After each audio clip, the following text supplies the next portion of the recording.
Good day everyone! Welcome to another video lesson discussion in General Mathematics. For today's topic, we will have stocks. These are the objectives.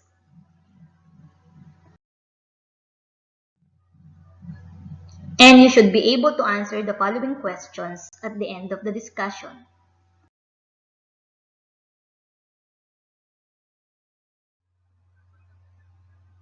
As one business grows, one challenge is raising enough money to finance its operation. Raising money for a company's operation is done by either debt financing, which is borrowing funds from banks or issuing bonds. But banks will not always lend money to business. So the other option is equity financing, which is issuing stocks or practically selling part of the company. The money that will be obtained is used to fund growth and expansion of the company. So what are stocks? Stocks is a security that gives the holder ownership of a portion of a company and the right to receive portion of the company's income that might be distributed. So when we say security, it is an official evidence of part ownership. It is any financial instrument, typically any financial asset that can be traded. So a stock represents a share of ownership of the corporation's profits and assets. It is also known as shares or equity. Okay. For example, we have JHO Corporation that owns 100 shares. Okay. But to expand the operation and to grow, to make the company bigger, so they sell part of the businesses to investors. And those investors are called the stock buyers or stockholders. Now, for instance, JHO Corporation share has 40 shares, so she owns or they own 40% of the corporation. Now, if Miss Y bought a 25 shares, so she will own 25% of the corporation. Same with Mr. B, 20 shares, so 20% of the corporation, that will be his. And Mr. C is 15 shares or 15% of the corporation. Now, the totality of the capital of a company is shared by these stockholders, or we call this one the stock buyers. There are two types of stocks a stockholders can buy. One is called the preferred stock and the other is the common stock. So how do they differ? A preferred stock is guaranteed a fixed dividend. So when we say dividend, this is the profit, your share of the profit of the company. So for as long as you have a stock in that company, you will earn a fixed dividend. Now, a common stock doesn't have fixed dividend because since they share or they own part of the company, so they get shares of the company's asset and profits. Now, pag tumubo, they will receive some dividends, but if not, they will continue on its operation without getting any dividend from the start of the operation. And it is controlled mostly by the major stockholders. So when we say major stockholders, they are the one who owns bigger portion of the company's shares. No, they are the one who are selecting the board of directors. They are not actually the one who manage the operation. They will hire board of directors. So usually they hire managers, auditors or directors to run the company, but they are the one controlling the operation. So when it comes to decision making, like for example, merger, selection of auditors, uh, decision on when to buy or sell the company or who will run the company, the stockholders or the major stockholders, they are the one who has the power over it. Okay, so usually it comprises more than half of the totality of the stock because they own more than half of the uh, shares or more than half of the shares of the companies. So that's why they are called major stockholders. So if you only own a small part, usually you are not part of the board of directors. Okay. Another one is The option to purchase or part of the preferred stock, they have the right. For example, there is a preferred stockholder or there is a stockholder whose stocks is a preferred one, so they can buy it. So, pwede nilang bilhin para maging bahagi ulit siya ng company. So, madadagdagan siya or yung mga major stockholders, bibili nila yon para mas malaki yung share nila. So, of course, there are negotiations for that on how much it should be sell or sold by the preferred stockholders. Now, unlike in preferred stock, common stock has the voting rights. They can even have proxy when they are not available. For example, there is a bigger decision to be made, so they have the rights to vote. And they can have proxy if they are not available. Unlike in preferred stock, they don't have voting rights. But in case of bankruptcy and liquidation of the company, for example, magsasara na siya, lugi na siya, so ibibenta lahat ng assets, yung preferred stockholders ang unang babayaran bago makuha ng mga major stockholders or ng mga stockholders na common stockholders yung share nila sa natira dun sa pera. So that is how they differ. No? This one is just a common stock, they are part owners, but preferred stockholders, they don't have the control or much power over the common stocks. Let's move on now to stock price. The extreme or sudden changes in stock prices are caused by several factors. The first one is the supply and demand. The availability of supply and the demand of the consumers normally cause the stock price movement. If there are more investors buying stocks than investors selling it, then the stock prices moves up. Conversely, the price of a stock goes down if there are more investors selling stocks than investors buying it. The second factor is the value of the company and the market confidence.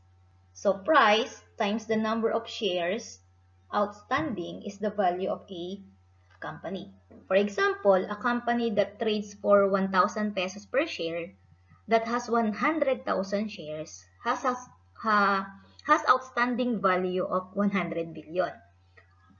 While a company that trades for 500 pesos per share that has 500,000 shares, outstanding value will be 250 billion. So the value of the company will determine in which company you're going to invest.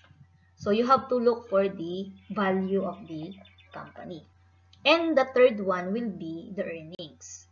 Okay, it is important. It is the most important factors that affect the company's worth. So we know that no company can survive without earnings. So the value of a company depends on its earnings. So if the company earns yearly, so more investors will be attracted to invest in that or to buy stocks in that company.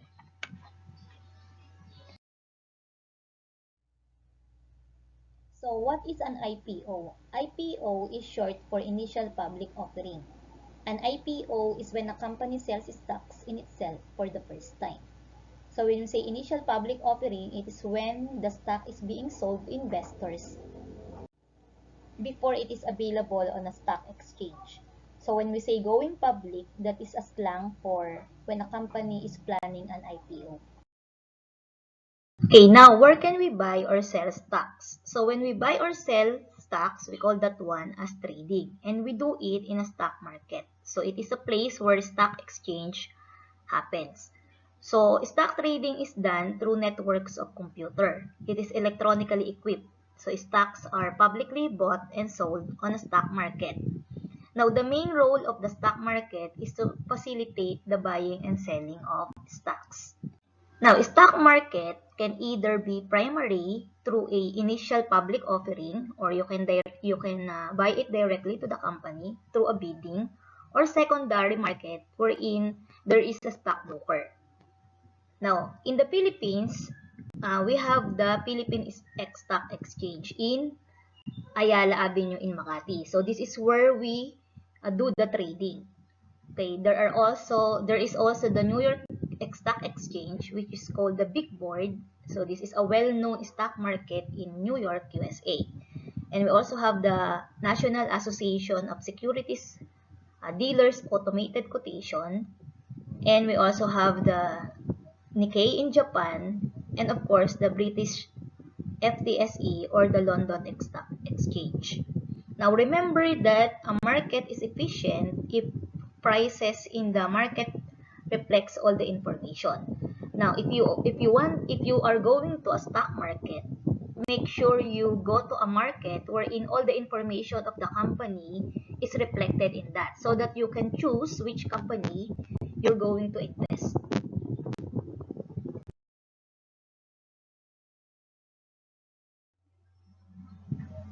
Now, let's have the market value. First, let's have par value. So, when we say par value, that is the original price of the stocks at the date of its issuance.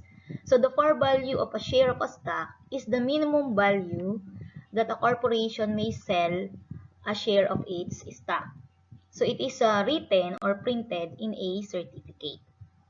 Now, when we say market value, that is the current price of a stock at which it can be sold. So, this is the one that you see in a stock market.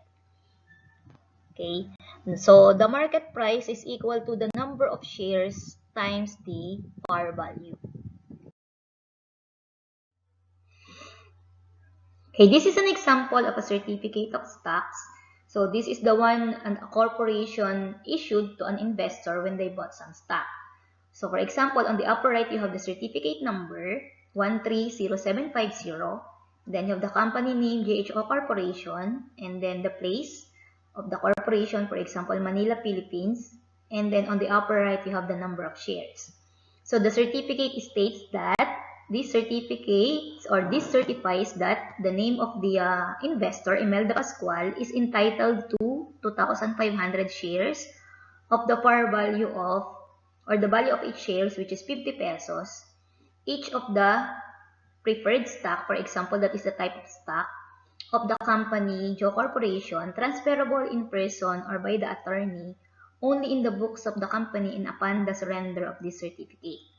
In witness whereof of the company's name, again, has caused this certificate to be signed by its officer. So the officer, for example, is Attorney Jean and Attorney JK. And its corporate seal to be here to affix at kung saan siya lalagay, Manila, Philippines, on this date, December 25, 2020. And then you have here the signature of the president of the company and the secretary of the company. So this is how they issue a certificate of stock. Now, some corporation issue stocks without giving the share any value. So they do not indicate the value of the par value. So we call this one as the no par stock.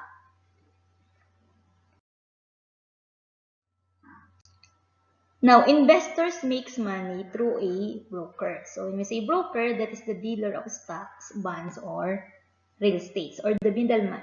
So the total cost of a stock is equal to the market price plus the commission.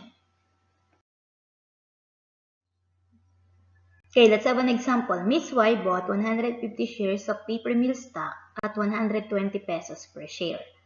The broker charged her 650 pesos commission. Find the total cost of the stock. So again, the market price is simply the number of shares times the par value. So you have here the number of shares is 150 and it is for 120 pesos per share. So that is the par value.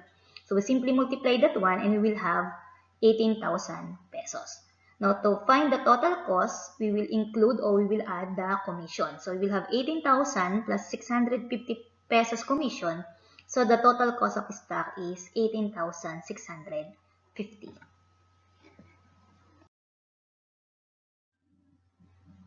Another example, a stock company has a total of 1,500 shares of stock. Of these, 700 are owned by the Pascual group of investors and 20 are owned by Attorney Ruiz. The company customized classes of stocks in such a way that the voting power will remain with the original corporate investors, like the Pascuals who availed of the company's initial public offering. This selects group or these select groups are given 10 votes per share, while the rest of the investors are given 1 vote per share. So the major stockholder here is at the Pascual group of investors and Attorney Ruiz. So the total share of the company is 1,500, and 700 of this is for the Pascual group of companies and 20 for Attorney Ruiz. So these two major investors, Attorney Ruiz and Pascual group of investor, has 10 votes per share. So these are the given in the problem. So this is the question, what percent of the total shares of stocks is controlled by the Pascual group of investors? So these are the given in the problem. Okay, to find the percent of the total shares, we simply divide the number of shares by the total number of company's stocks multiplied by 100. So the Pascual group of investors has 700 shares, so divided by 1,500, the company share, multiplied by 100. So that will give you 46.67%. Or the Pascual group of investors controlled 46.67% of the total shares. So they are a major stockholders. Okay, second question, what percent of the total shares of stock is controlled by Attorney Ruiz? So the same process, we will have the number of shares will be 20 divided by 1,500 times 100. So you have 1.33%. Therefore, Attorney Ruiz controlled 1.33% of the total shares. Attorney Ruiz is not a major stockholder, but he is an original investor. Okay, let us continue. If an election is to be held in the company to elect a new set of members of the board, how many votes can be casted by the Pascual group of investors and by Attorney Ruiz? So, since they are original investors, according to the given, they are given 10 votes per share. So, the number of votes is equal to the number of shares multiplied by the number of votes per share. So, if the Pascual group of companies has 700 shares, so multiplied by the number of votes per share, you have 10. So, you have here 7,000. While for Attorney Ruiz has 20 shares multiplied by 10, so you have here 200. So therefore, Pascual group of investors can cast 7,000 votes, while Attorney Ruiz can cast 200 votes. The rest of the board of members, they can cast 1 vote per share.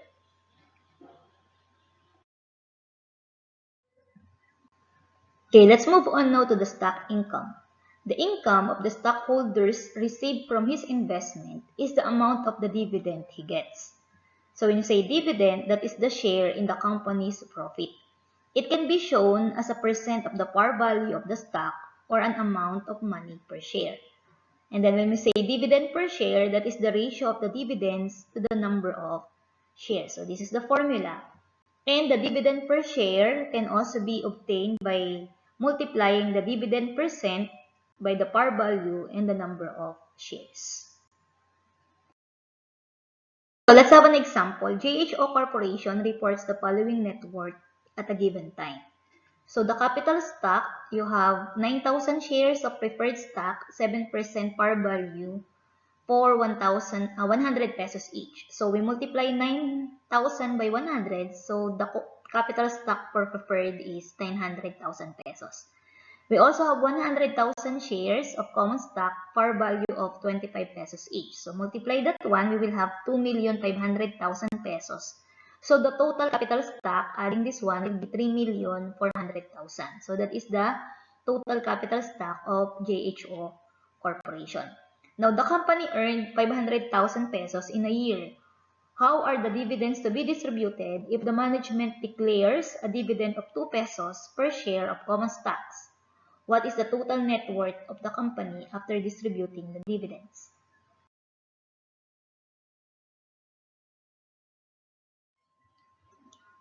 Now, for the first question, how are the dividends to be distributed if the management declares a dividend of 2 pesos per share for the common stocks. Now, to compute first for the preferred stock, that is simply the dividend percentage times the par value times the number of shares. So we have here 7% and the par value is 100 pesos each. So we'll just simply multiply that one. So the dividend per share will be 7 pesos. Since they have 9,000 shares, so we will simply multiply it by 7. So the preferred stock will receive 63,000 pesos. Now, for the common stock, since they are usually the stockholders or the part owners of the company, and since the company earned, so they decided to give 2 pesos per share for 2 pesos per share for each stock. So therefore, we simply multiply 2 by 100,000. So the common stocks will receive 200,000 pesos. So to conclude, the preferred stock will receive 7 pesos per share for a total of 63,000 pesos, while the common stock will receive 200,000 pesos dividend. Now, for the net worth of a company, the total net worth is the sum of the capital stocks and its accumulated retained earnings. So this is the formula. So you have the capital stock plus the retained earnings. Retained meaning you have subtracted all the expenses. Now, for the last question, what is the total net worth of the company after distributing the dividends? So we will compute first the retained earnings. So since the company earned 500,000, subtract the 63,000 given to the preferred stockholders plus the 200,000 given to the common stockholders. Adding these two, that will give you 263,000 subtracted from 500,000. So the retained earnings will be 237,000. And to get the total net worth, that will be the capital stock plus the retained earnings. So they have the capital stock of 3,400,000 plus the remaining earnings of 237,000. So the net worth of the company will be 3,637,000 pesos as of that time. So that will be now the value of the company. Okay, let's have this example. Find the yearly income Attorney Sanggalang will receive from an investment in 1,000 shares of JK stock if a dividend of 14.77 pesos per share is paid semi-annually. So this time, since the dividend per share is already given, which is 14.77 pesos, so we simply multiply it by 1,000 to get the total dividend. So that will give you 14,770 pesos. So since it is paid semi-annually, so after 6 months, he will receive this one. And for the whole year, we will simply multiply it by 2. So he will receive 29,540 pesos in a year. So that will be Attorney Sanggalang's yearly income for the investment in JK stocks. Okay, so let's have now the rate of income. So when we say rate of income, that is the measure of profitability for an investor. So the rate of income on a stock investment is the ratio of the annual dividends to the total cost of stock. So this is the formula.